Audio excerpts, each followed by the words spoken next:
Le fleuve Congo est classé au premier rang des fleuves les plus profonds au monde. Son point le plus profond mesure 250 mètres sous forme de canyon immergé. Si son cours supérieur demeure navigable toute l'année, son cours inférieur au niveau du pôle Malébo connaît cependant des perturbations en raison de multiples bancs de sable. Dans cette partie du fleuve, la profondeur d'eau diminue sans cesse en raison de haut fond. Naviguer sur la rive droite du pôle Malébo en période d'étiage n'est pas une épreuve facile à cause des bancs de sable qui obstruent les chenaux et des risques permanents de chouage. Vu de loin, on serait tenté de croire que les bateaux ne pourraient atteindre le port de Brazzaville à cause des barrières sablonneuses.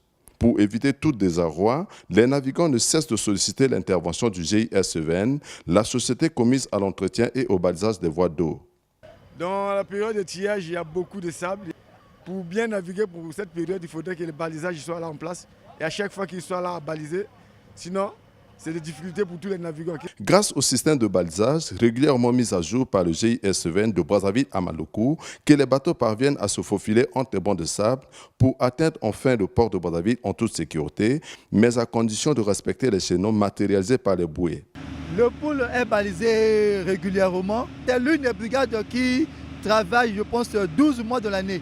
Au pôle, il est strictement interdit de naviguer de nuit.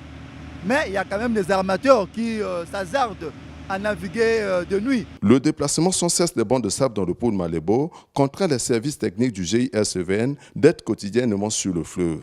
La mission essentielle affectée à cette équipe est juste de baliser la zone pour. Ça veut dire que en quittant le port jusqu'à Maluku.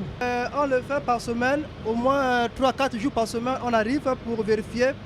Mais sauf que pour arriver à Maluku, c'est au moins une fois de la semaine.